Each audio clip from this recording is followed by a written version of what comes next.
Bienvenidas y bienvenidos a Punto Género. Hoy en el programa te vamos a contar lo que pasó hoy en el foro feminista que se hizo en la ex-ESMA con participación de alrededor de 2000 participantes, activistas de toda la región, de América Latina y el Caribe, como previa del inicio, mañana martes, de la conferencia, de la 15ª Conferencia Regional sobre la Mujer de la CEPAL, que es una gran cumbre intergubernamental donde participan las delegaciones oficiales, las máximas autoridades en materia de género de todos los países de la región, además de integrantes de organismos de Naciones Unidas.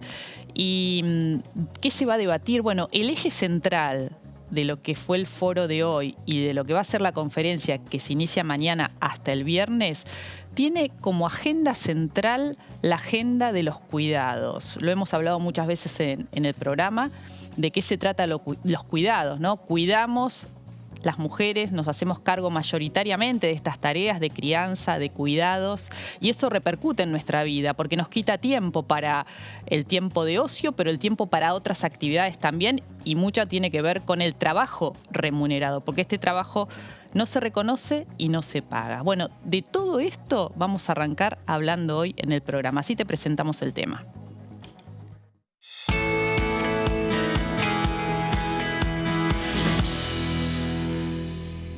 Empezó hoy en Buenos Aires la 15ª Conferencia Regional sobre la Mujer de América Latina y el Caribe, con la participación de más de 3.500 personas, entre representantes de gobiernos, las máximas autoridades de género de los países, activistas feministas e integrantes de organismos de Naciones Unidas. Es la principal cumbre intergubernamental con foco en agenda de género de esta parte del mundo. El eje convocante en esta oportunidad es la sociedad del cuidado, un horizonte para una recuperación. Hoy, en Punto Género, estamos con algunas de las protagonistas de la jornada.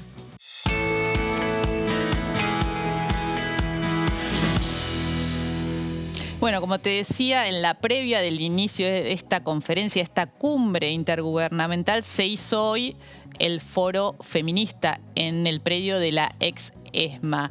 Y entre quienes estuvieron en la comisión organizadora de este gran foro feminista estuvo Ana Falú, que está con nosotras y con nosotros. ¿Cómo estás, Ana? Un gusto enorme. Encantada de estar aquí contigo, Mariana. Les voy a contar porque yo a veces traigo invitadas que por ahí no es tan frecuente verlas en la tele. Y entonces dicen, ¿quién es? Bueno, es una grosa.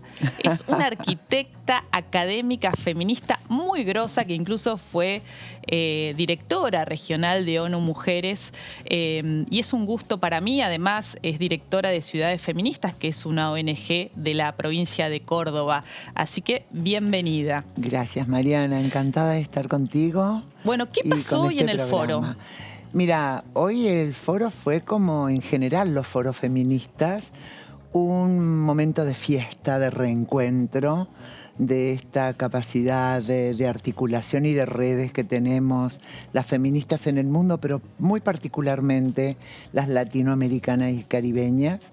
Pero también es un momento de intercambios, de debates, porque lo que el compromiso central del foro feminista previo a la apertura de la 15ª Conferencia Regional de la Mujer, como vos señalaste, es consensuar un documento que levanta los puntos centrales que el feminismo de la región considera que deberían de ser tomados o tratados por las y los representantes máximos de las autoridades de mujer y género de la región. Y en este sentido decirte que fue excelente, porque no es sencillo un foro con tanta participación como este, sobre todo mucha participación de Argentina. Esto fue muy bueno porque fue un foro federal, con gente que venía de todas las provincias, del sur, del norte, del este y el oeste. Y entonces, bueno, se consensuó una declaración de 17 puntos, 17 puntos muy consistentes, que mañana serán leídos por una compañera paraguaya que fue consensuada para que lleve la voz y lea esto, como se acostumbra. En la apertura de la conferencia de gobiernos de estados, el feminismo tiene un espacio muy corto, muy acotado, que es para leer esta declaración que debería de inspirar a los gobiernos, ¿no? Deberían tenerla en cuenta. Claro. Uno de los ejes de este documento que vos señalabas de 17 puntos tiene que ver con considerar a los cuidados como un derecho humano. Exacto. Y que los estados lo reconozcan como tal y además garanticen un sistema integral de cuidados, Exacto, ¿no? exacto, Acá sí. el presidente Alberto Fernández envió en mayo un proyecto a la Cámara de ley. Diputados para crear ese sistema integral de cuidados y para ampliar las licencias por maternidad, paternidad Exacto, y otras licencias, ¿no? Pero es un proyecto que no se empezó a tratar todavía. Todavía no, y muy interesante que plantees esto, Mariana, porque es un punto que yo quería recoger para tu público, que es necesario, es imperioso que el Congreso de la Nación recupere el tratamiento de este proyecto de ley, que es la Ley Integral de Cuidados para la Argentina. Ya hay países de la región que lo tienen, como lo tiene Uruguay y otros países más que están trabajando en esta línea, y Argentina se merece esta ley de cuidado, que no solo va a atender los temas de ampliación de licencias, sino que también va a tomar con la responsabilidad que debe tomar la sociedad, esta sociedad del cuidado, como se ha dado en llamar esta conferencia, tanto el tema de quienes reciben cuidado como de quienes cuidan, ¿no? Porque hay derechos de un lado y del otro. Entonces, ¿cómo atender ese cuidado que no quede solo en manos individuales de las mujeres, mayoritariamente en los hogares o de los hogares, sino que puedan tener una dimensión de lo colectivo en la responsabilidad del cuidado? Que haya una corresponsabilidad entre el Estado, las empresas, la comunidad. La comunidad cuida muchísimo. Y las familias y el interior se democratice un poco, ¿no? Que se democratice, pero no solo eso. Fíjate que es aliviar el tiempo de cuidado de las mujeres, ¿no? Porque no es que las mujeres vamos a dejar de cuidar, de ninguna manera. Tampoco que el cuidado es solo un tema de amor. No, el cuidado es un trabajo y es un trabajo que tiene que ser valorado.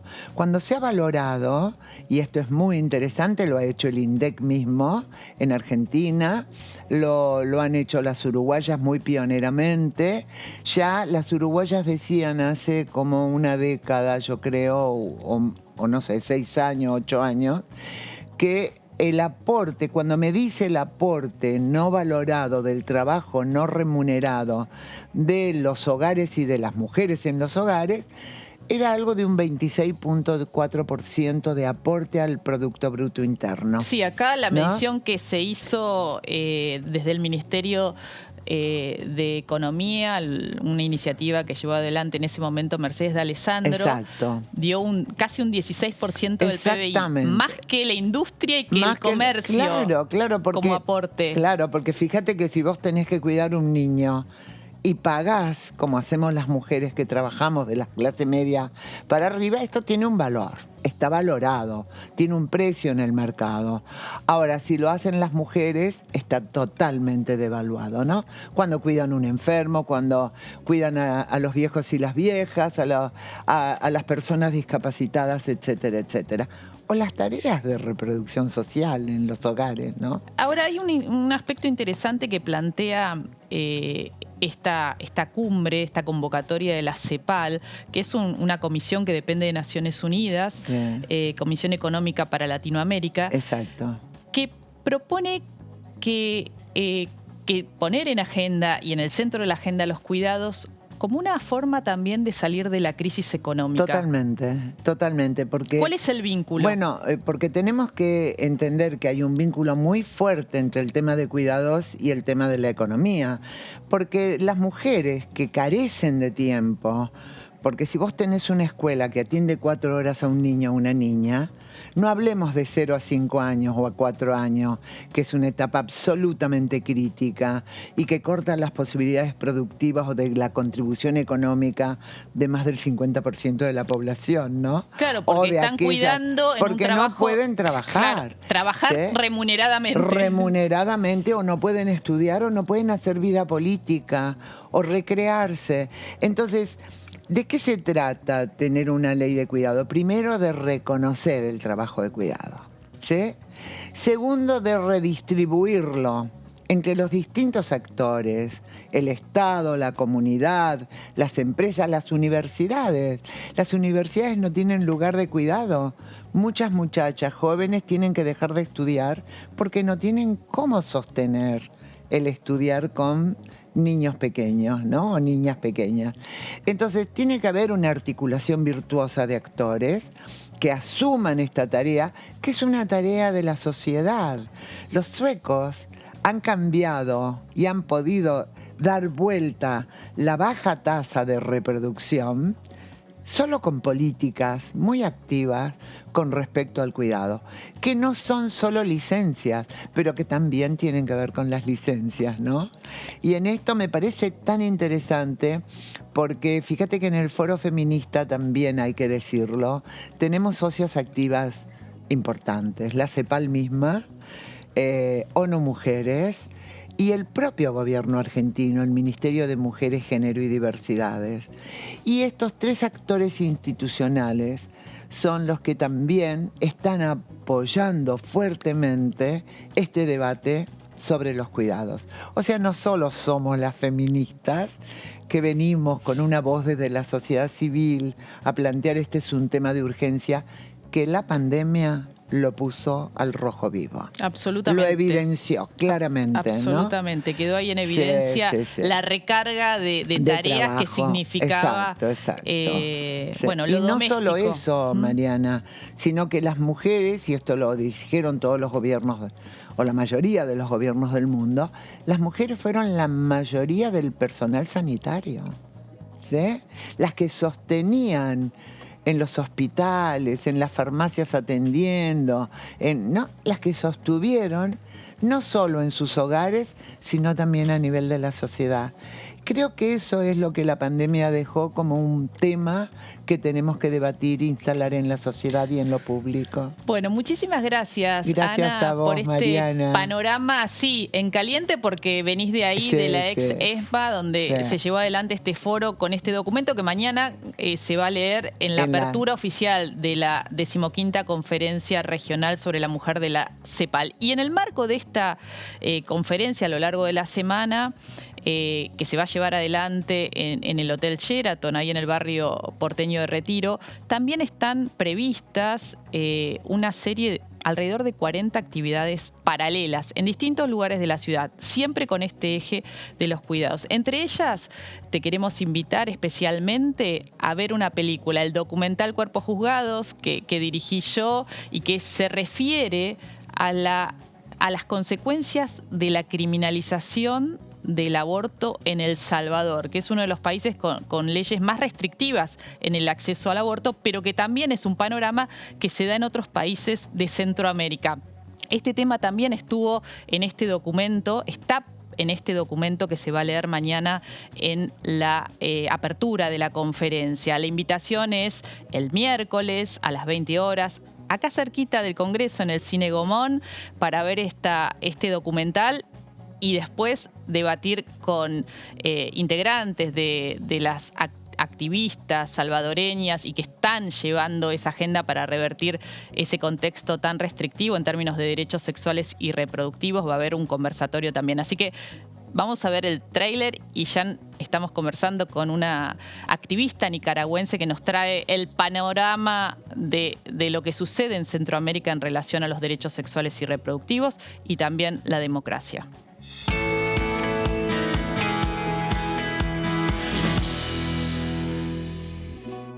Mi bebé nació en la casa y no respiró. Cuando me llevaron al hospital, me dijeron que estaba detenida porque había matado a mi hijo. Me golpearon en ese momento y al final yo pregunté qué estaba pasando y me dijeron que has matado a tu hija y vas a estar 50, 70 años en la cárcel por el delito que acabas de cometer. En la Asamblea Legislativa, presionada por la jerarquía católica, penalizar todas las formas que hasta entonces eran legales para interrumpir el embarazo. Era clandestino, era ilegal, pero no era perseguido. Con el cambio de ley, ahí cambia la situación. En El Salvador se reconoce a la persona humana desde el momento de la concepción. El cuerpo de la mujer está programado como una computadora para dar a luz. Cuando tú comienzas a ver que las mujeres llegan a la cárcel en el medio de una emergencia obstétrica y que la reacción de los médicos es inmediatamente considerar que es un delito, tú te das cuenta que ese es el resultado directo de la criminalización. Me condenaron a 30 años. Es el único país en el mundo que no se puede operar un embarazo ectópico. La parte fiscal además destacó que Evelyn Hernández expresó que su hijo era producto de una violación. La única lucha justa que existe en este momento es que las mujeres puedan tener libertad. No sé cuánto nos vamos a tardar, pero es un absurdo tener esta ley y es una injusticia sobre todo.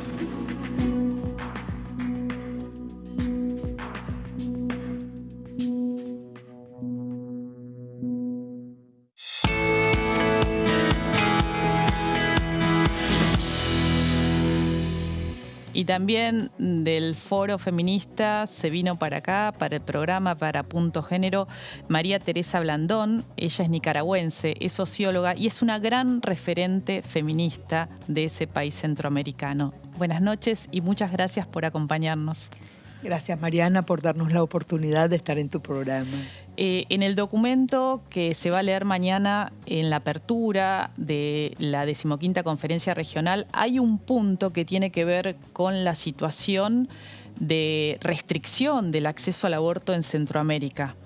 Incluso se habla del caso puntual de Honduras, donde hasta está prohibida la anticoncepción hormonal de emergencia, y del un caso que se lleva a la Corte Interamericana de Derechos Humanos y que se va a empezar a tratar en el primer trimestre del 2023, que tiene que ver con un caso de obstrucción del derecho al aborto en El Salvador. Ahora, contanos, ¿qué está pasando en la región? ¿Por qué todavía persisten estas leyes tan restrictivas?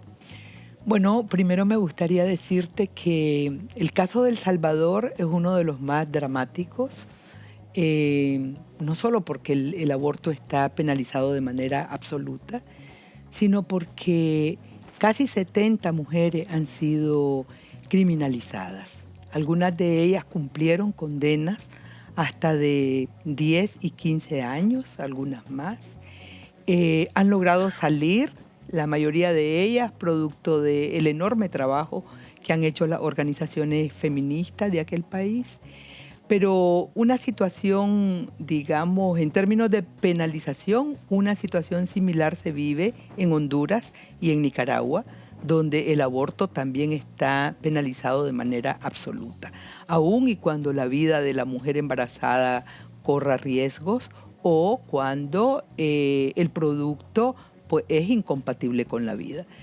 Estamos hablando de gobiernos que no se han puesto al día con los derechos humanos de las mujeres, que están muy rezagados, gobiernos que han recurrido frecuentemente a negociar con los grupos ultraconservadores de la sociedad y que han utilizado el cuerpo de las mujeres y de las niñas como moneda de cambio, particularmente en los contextos electorales. Es decir, hay líderes políticos de izquierda y de derecha, valga decir, que no han tenido ningún escrúpulo a la hora de comprometerse a no modificar ni un ápice las leyes que prohíben el aborto, pero no solamente, también otro tipo de políticas como la educación sexual o como el acceso a la anticoncepción de emergencia. ¿Y cómo ven en el marco del crecimiento de la marea verde, bueno,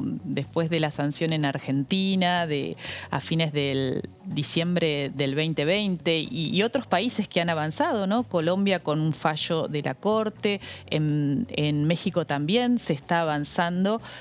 ¿Qué pasa en estos países? Porque también tienen su pañuelo verde y también hay activismo fuerte y poderoso, como vos señalabas, que está poniendo el eje en esta agenda, pero ¿qué pasa con la posibilidad de debatir o de avanzar, ya sea con un cambio legislativo o con un fallo de una corte?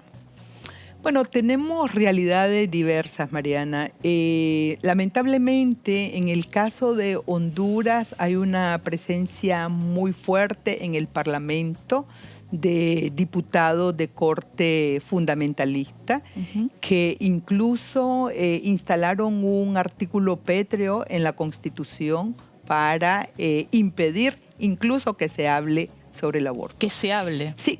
En el caso de Nicaragua, el partido de gobierno, el Frente Sandinista, tiene un control absoluto sobre todos los poderes del Estado, incluyendo el Parlamento, y efectivamente los derechos sexuales y reproductivos no han estado ni van a estar en agenda. Este régimen tiene 15 años de estar en el poder y una de los compromisos que asumió con las iglesias evangélicas y católicas fue no mover ningún tema relativo a los derechos sexuales y reproductivos, impidiendo... Ese es uno de los factores, ¿no? Estas alianzas que hacen los gobiernos con las iglesias. Sí. Y en el caso de El Salvador, lamentablemente no se pudo mover este tema aún y cuando el gobierno anterior, el gobierno del FMLN, se presentaba como un gobierno, digamos, sensible o con cierto compromiso a los derechos de las mujeres. Pero en Guatemala también hay un preocupante incremento de los grupos fundamentalistas que tienen ahora partidos políticos con presencia en el Parlamento. Desde esa perspectiva, por lo menos en el corto plazo, miramos muy poco probable que se puedan destrabar las leyes que penalizan el aborto. Efectivamente, los movimientos feministas hemos venido luchando de manera persistente, tanto dentro de nuestros países como en el marco de las conferencias internacionales para intentar destrabar esta realidad que ha provocado tanto sufrimiento innecesario y tanta muerte a mujeres, a niñas, a adolescentes, fundamentalmente las de escasos recursos que tienen que llegar a las instituciones sanitarias públicas. Y hemos avanzado en generar una otra conciencia social acerca de la necesidad de despenalizar el aborto. Pero hay una brecha creciente entre la demanda ciudadana y el rechazo o la resistencia que tienen los partidos políticos y los gobiernos. ¿Cuál es la consecuencia de este marco restrictivo en relación al derecho al aborto? Es terrible. Es terrible porque, bueno, es un indicador de las profundas brechas que hay y de la marca, digamos, discriminatoria hacia las mujeres y particularmente hacia las mujeres pobres. Hay mujeres que se han muerto porque no se le atendió un embarazo de alto riesgo. Hay mujeres que han quedado con daños irreversibles. Hay mujeres que se han visto obligadas a llevar a cabo embarazos producto del abuso sexual. Al menos en 4 de los 6 países centroamericanos, es de decirte que tenemos las más altas tasas de abuso sexual y de embarazos en niñas de entre 10 y 14 años. Terrible. Entonces es una tragedia de la que el Estado no se ocupa. El Estado no se ocupa de atender a las niñas que quedan embarazadas. Como ya sabemos, el ciclo de la violencia y de la pobreza se va a acentuar y se acentúa de hecho con las menores embarazadas. Es decir, de lo que estás hablando es de estados que desprecian la vida y los derechos de las mujeres y de las niñas pobres. Muchísimas gracias por traernos este panorama triste, terrible, pero que ayuda a tomar conciencia para seguir sumando fuerzas en esta marea verde que va a transformar finalmente estas legislaciones restrictivas que vulneran, afectan y, como vos señalabas, los derechos humanos de las mujeres, de las niñas y de las adolescentes en estos países. Muchas gracias. Gracias, Mariana. Nosotras y nosotros nos vamos a la pausa. No te vayas, porque después del corte estamos con María Florencia Freijó. Seguramente la tenés de las redes sociales, es una gran influencer y viene a presentar Decididas, Amor, Sexo y Dinero, su último libro, que lo tenemos acá y ahora lo vamos a comentar con ellas. Ya volvemos.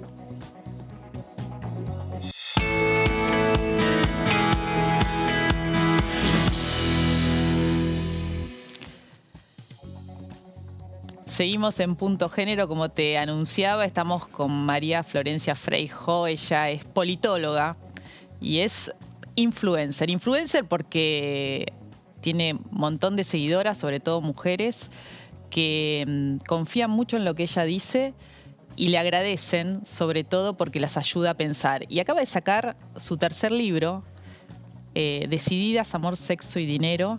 ¿Cómo estás, Flor? Muy bien, ¿cómo estás? Gracias por venir. Bueno, muchas gracias. Bueno, ¿por qué este libro, Decididas?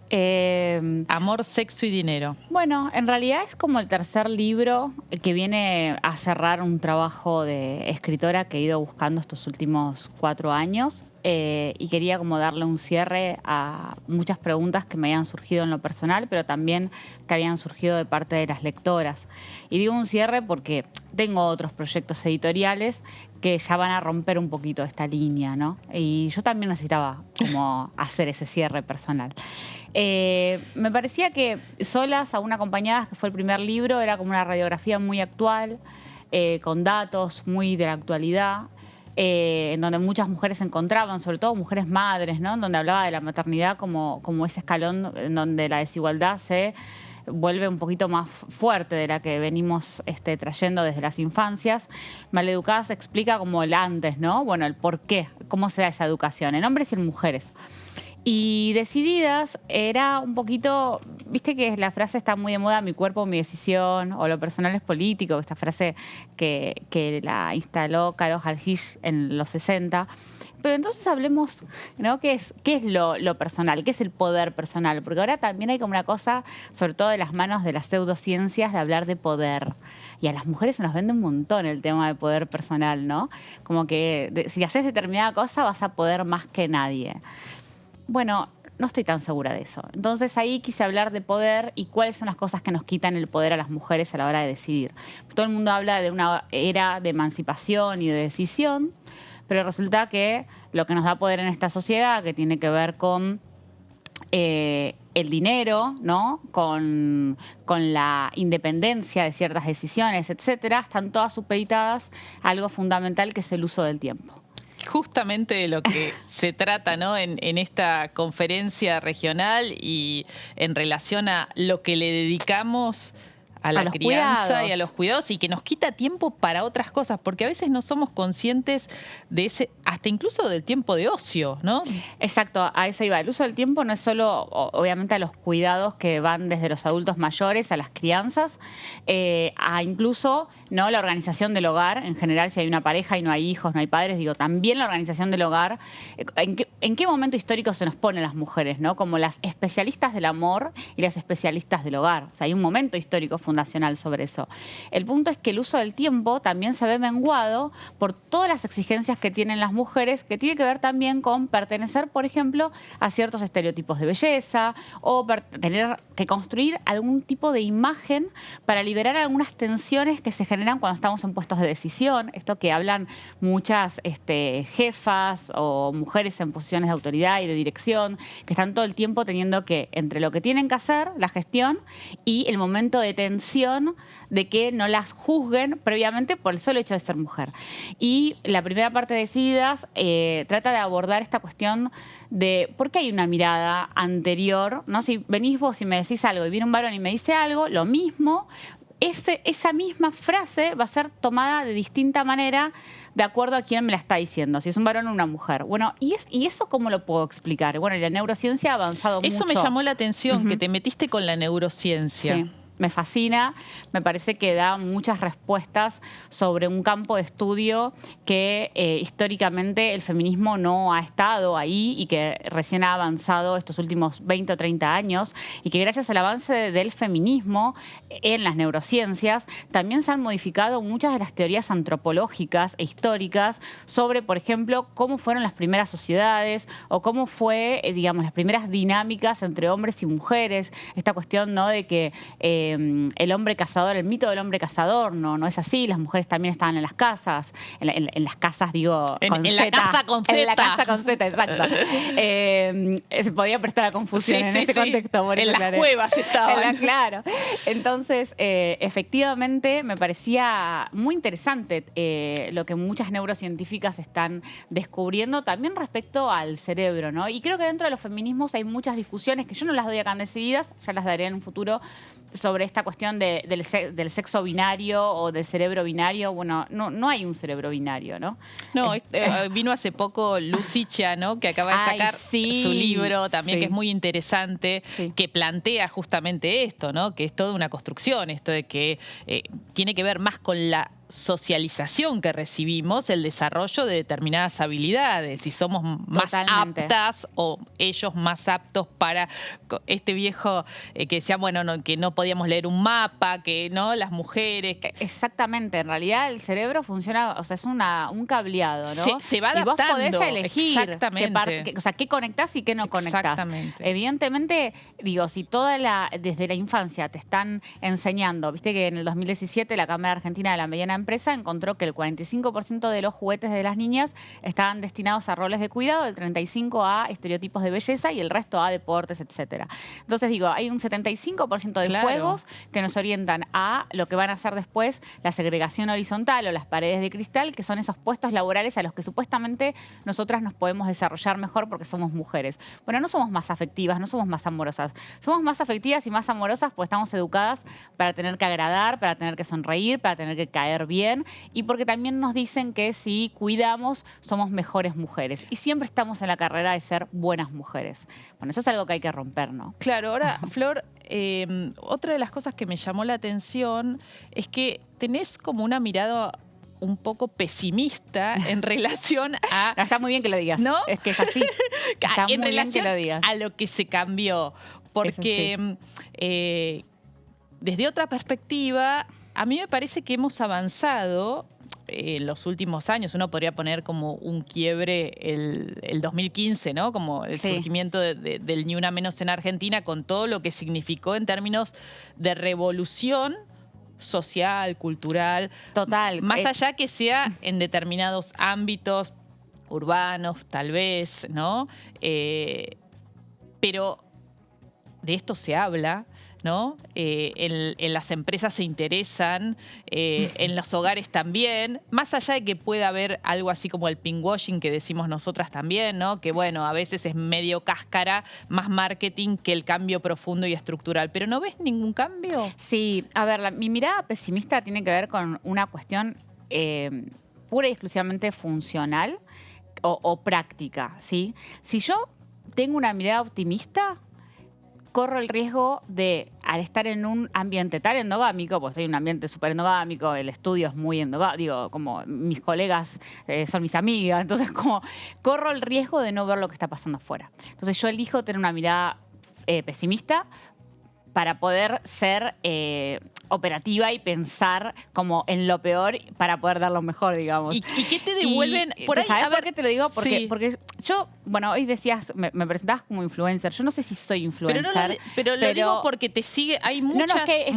A eso iba a ir. Entiendo que tengo mucha llegada y que eso se ve, Pero cuando yo veo realmente quiénes son los influencers de verdad me refiero a que realmente tienen millones de seguidores. Entonces me pongo a analizar, por ejemplo, en YouTube pongo la palabra feminismo y busco cuáles son los videos, me encanta todo lo que es Big Data, cuáles son los videos más vistos. O me pongo en TikTok a ver cuáles fueron, ¿no?, las tendencias del año. O sea, analizo los datos del mundo influencer, que me recontrainteresa, así que no lo miro de manera despectiva porque me encanta. Las redes me parecen un espacio de democratización del conocimiento súper loable y sin duda es el futuro. Pero ahí me doy cuenta de lo chiquita que soy. Y ahí digo, no soy influencer nada, porque realmente las tendencias más fuertes del año tuvieron todas que ver con insultos hacia mujeres, una mirada despectiva del feminismo, un recrudecimiento de los estereotipos de género que me preocupan muchísimo, tanto en varones desde el ejercicio de la violencia, por ejemplo. Lo estamos viendo ahora, obviamente, en Gran Hermano, que está todo el mundo, viste, con eso. Bueno, vemos varones que ejercen la violencia y lo peor de esta masculinidad tóxica que creímos que se había menguado, bueno, está ahí presente. Lo vemos en niños chicos, quienes me contestan en las redes. ¿Vos ves un recrudecimiento de los estereotipos? ¿No ves que se está rompiendo y que en todo caso, bueno, es un momento de recambio? No. Ay, no. Ojalá esté equivocada, real, no, ¿eh? Ojalá esté equivocada. No es que tenés más de 300.000 seguidores. Pero vos tenés un intercambio con las audiencias en tiempo real que imagino que es lo que alimenta esto que estás comentando, ¿no? Que es lo que te llega. Total, sí, y veo TikTok, me exaspera, cada vez son niñas más jóvenes e hipersexualizadas, haciendo una coreografía de lo sexual que es muy llamativo, entendiendo... ¿Y no será que ahora se ve más por lo de las redes, pero que antes estaba también? Lo que pasa, lo veíamos, hace algunos años, unos cuantos, en el programa de Tinelli, por ejemplo, pero el programa de Tinelli ya no está haciendo eso. Sí. Y por ahí... ¿Eso significa que algo culturalmente no tiene una audiencia que lo siga por eso? Sí, hace un tiempo yo decía en otro medio esto que acabas de decir, que creo que hay algunas discusiones que ya están instaladas socialmente. Claro. Y eso sí me parece súper optimista. Incluso aunque se cometa el error, no sé cómo explicarte. Uno escucha, no sé, algo que se dice sobre la diversidad corporal y enseguida, no puedes decir eso. Ya hay una mirada veedora que me parece muy interesante, que hay que tener cuidado con a veces no caer, viste, en esa cancelación gratuita que tienen las redes sociales, pero ya hay una mirada veedora que sí, que obviamente ahí hay algo construido. El tema es que a veces noto que esa mirada veedora es siempre los mismos de siempre los que la hacen, ¿no? Y por el otro lado, trato de pensar a cada 20 años y noto el avance de la derecha, el avance de los movimientos pentecostales, ¿no? de los movimientos religiosos no ortodoxos, y bueno, los ortodoxos por supuesto que también. Noto la cantidad de, me gustaría saber, por ejemplo, de acá en 2 años en la política argentina, en qué lugar van a estar ciertas políticas de género en las que se habían avanzado. Claro, el tema también de la influencia de las iglesias evangélicas que se ve en la región, ¿no? Se ve muy claramente en Brasil, que incluso tienen su propia bancada. Sí, que acá también están ganando espacios dentro de los legislativos. Entonces yo digo, mirá si de repente peco optimista por esto, decís, tener 350.000 seguidores y me creo, viste, wow, qué bueno. Y después te pegás contra la pared y yo siento que eso puede llegar a pasar. ¿Y cuál es tu propuesta para romper eso, no? Sí, mi propuesta es que cada vez las mujeres estén más informadas, se hable más y tengamos menos miedo de hablar. Creo que eso por un lado, y por el otro lado son las redes entre mujeres, porque nadie lucha solo, nadie puede luchar solo, sola te inmolas. En cambio, cuando haces redes en las organizaciones y vas haciendo microcambios, yo creo que ahí hay como un montón de áreas para hacer cambios. Te podría decir, no sé, desde algo súper micro. Hoy hablaba, el 28% de las licencias de conducir que se expiden son de mujeres, o sea, las mujeres no manejan. Bueno, yo les diría a las mujeres, vayan a manejar, no va a cambiar el mundo, pero esas pequeñas cosas y las grandes, ¿no? Las políticas públicas. De repente cuando hoy se leía el documento que estabas hablando y el tema de poder establecer un mecanismo de monitoreo de la educación sexual integral me parece fundamental. La educación sexual integral es una ley increíble en Argentina, no está monitoreada.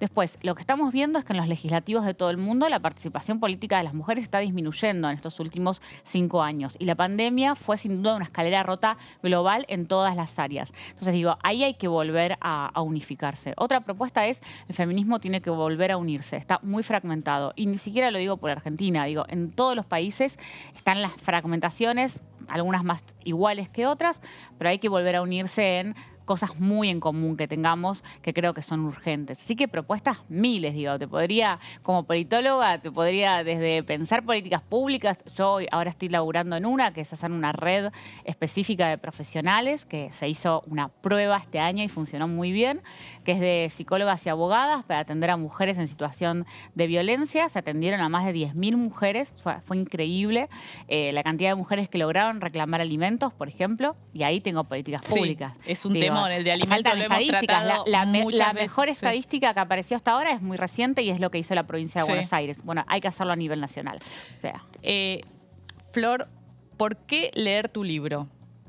Bueno, no sé por qué leer mi libro. Vendelo ahí. Me cuesta mucho hacer esto. No, es muy bueno y trae mucha información para ayudar a la reflexión, ¿no? Sí. Y para entender por qué estamos donde estamos y para dónde ir. Pero yo le digo a las mujeres que busquen información. No sé si mi libro, pero vayan a una mesa de libros de estudios de género y agarren todos los libros y lean la parte de atrás. Yo creo que los libros no se encuentran. Eso es como, para mí es re personal el tema del libro. Siempre me dicen, ¿qué leo primero? ¿Solas, maleducadas o decididas? Mira, anda a la librería y fíjate, capaz que encontrás otro libro. Pero empecé a leer, empecé a formarte, empecé a ver otras experiencias de otras autoras y empezamos a leer mujeres. Y también le digo a los varones, ahí sí le digo a los varones, vayan a leer Maleducadas, porque acá habla también de la educación que ustedes tuvieron. Y cada vez que, justo este año, una empresa lo compró para distribuirlo en una promoción también, que se hicieron 30.000 ejemplares, entonces la gente podía con un intercambio de puntos, y esa empresa es muy masculina, es una empresa petrolera, digamos, no quiero acá. Entonces creo que la cantidad de varones que empezaron a escribir, ay, me llegó tu libro, entonces lo abrí, me dio la duda, y me encantó y me sirvió para tener un mejor vínculo con mi hija o con mi esposa. Entonces creo que hay mucho como sociedad lindo para construir. Y los invito a eso, a que leamos y a que abramos el diálogo. Muchísimas gracias, No, por Flor. favor, Mariana, un gracias placer, a vos. No, por favor, eso. Nosotras y nosotros seguimos de esta forma en Punto Género.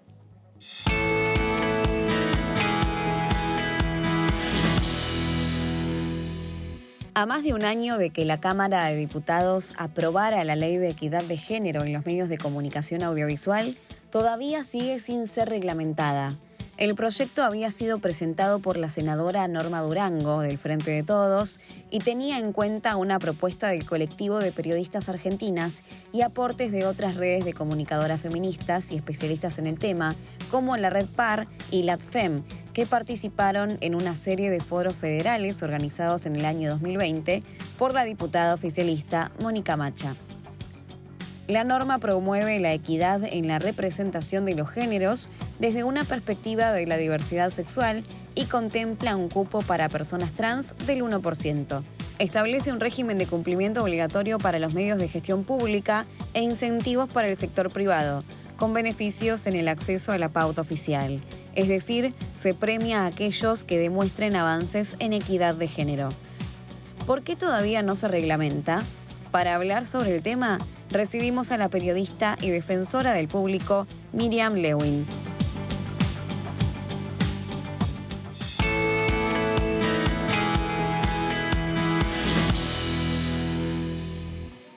Bueno, estamos con Miriam Lewin. ¿Cómo estás, Miriam? ¿Qué tal, Mariana? ¿Bien? ¿Qué deuda esta de la ley de equidad, la reglamentación? ¿Por qué no se reglamenta? Bueno, hay distintas razones. Yo creo que, en principio, la constitución del órgano de aplicación es compleja, porque el otro día estuve leyendo la ley. Ustedes saben, la ley de equidad de género no tiene solamente impacto en los medios de comunicación, tiene un impacto simbólico, concreto en la sociedad, que a mí me genera muchas expectativas, ¿no? Ahora, ¿cuál es el organismo que lo tiene que reglamentar? del Ejecutivo? Todavía no está establecido. En un principio se creyó que la Secretaría de Medios, pero la Secretaría de Medios tiene bajo su supervisión RTA, y RTA, la Radio Televisión Argentina, sería también una de las empresas que tendría que ejecutar esta equidad. O sea, mal podría el órgano de aplicación supervisar el desarrollo de la equidad si es la Secretaría de Medios, porque sería juez y parte. Por otro lado, en la Secretaría de Medios también se otorga la pauta y la ley establece una preferencia, una suerte de premio o de estímulo para quienes lleven adelante lo que establece la ley de equidad. La ley de equidad es muy sencilla. Hay 7 puntos que las empresas tienen que seleccionar. De esos 7 puntos, 4 solamente para obtener esta certificación de equidad. Por supuesto, para los medios públicos la ley es obligatoria. ¿Todos los puntos son obligatorios para los medios públicos? Para los medios públicos sí, para los medios privados, para obtener esta certificación de equidad que les daría acceso preferencial a la pauta oficial, solamente 4. Y entre los 4 hay cosas muy sencillas, como por ejemplo favorecer las tareas de cuidado, usar lenguaje no sexista, capacitar en género y aplicar la equidad en la selección laboral. Porque vos sabés que en general lo que ocurre en las empresas, en las oficinas de personal, y esto es concreto, que ante 2 personas que tienen las mismas calificaciones, se prefiere al varón porque si los chicos se enferman, no va a ser él el que los tenga que cuidar. Fíjate vos que todo redunda en el tema de los cuidados, ¿no? Es central. Es increíble cómo, sin quererlo, tiene este hilo conductor en relación al impacto en la vida laboral, sobre todo de las mujeres y feminidades. Ahora, hay una cosa que siempre pensé de esta ley que tiene que ver cómo le explicás a alguien de personal de una empresa qué es la equidad, cómo cumple con la equidad en la representación de los sexos, que es más o menos la redacción que tiene la ley. Bueno, yo te lo puedo relatar de primera mano, porque durante mucho tiempo en la empresa en la que yo trabajaba intentamos sensibilizar a la gerencia de personal, de recursos humanos, acerca de esta temática, porque el planteo era justamente: yo no voy a seleccionar a una mujer porque sea mujer, sino que voy a seleccionar a quien esté más capacitado. Y le planteábamos esto: las mujeres tenemos que invertir mucho más esfuerzo que los varones para llegar a los mismos lugares. De hecho, estamos siempre en la base de la pirámide. En esta empresa, cuando se hacía el encuentro gerencial, había 80 varones y 2 mujeres en la foto, literal. Entonces, si usted reconoce que las mujeres tenemos que vencer muchos más obstáculos y esforzarnos mucho más que los varones, a la hora de seleccionar está bien que en pos de la equidad, se favorezca a las mujeres. Y le ponía como ejemplo las políticas de acción afirmativa de compensación que hay, por ejemplo, en algunas universidades de países que algunos sectores toman como modelo, que son los Estados Unidos. Hay más vacantes para los hispanos y hispanas. Los cupos, hay, ¿no? Los cupos para afroamericanos. Claro. Es decir, hay un proceso de compensación de años de postergación. Sí, una discriminación siglos, positiva. Tal cual. El punto es que quizás la ley no lo explica tan claramente, porque no habla de paridad, sí habla de un porcentaje del 1%, si no recuerdo mal, para personas trans. Y creo que ahí hay un nudo que por ahí cuesta traducirlo. Pero bueno, se verá en la práctica. Yo creo que la paridad es la paridad numérica, y en una empresa puede haber 399 mujeres y un varón, y el varón es el jefe. Sí, sí, es verdad. Bueno, Miriam, seguimos muy atentamente este tema, a ver qué pasa con esta reglamentación de esta ley, por qué hay tanta resistencia, si es una cuestión de que no se sabe quién lo tiene que hacer, bueno, que se resuelva, ¿no? Creo que están a punto de resolverlo y esperemos tener la sorpresa de contar con la reglamentación, que es el puntapié inicial para que se empiece a aplicar la ley, ¿no? Porque la ley está aprobada desde hace más de un año, pero todavía no se aplica. Ahí está esperando. Muchas gracias. Gracias Buenas a vos. noches. Bueno, programón, tuviste de todo. Nosotras y nosotros nos volvemos a encontrar próximo lunes a las 23, como siempre, en Punto Género. Chau, buena semana.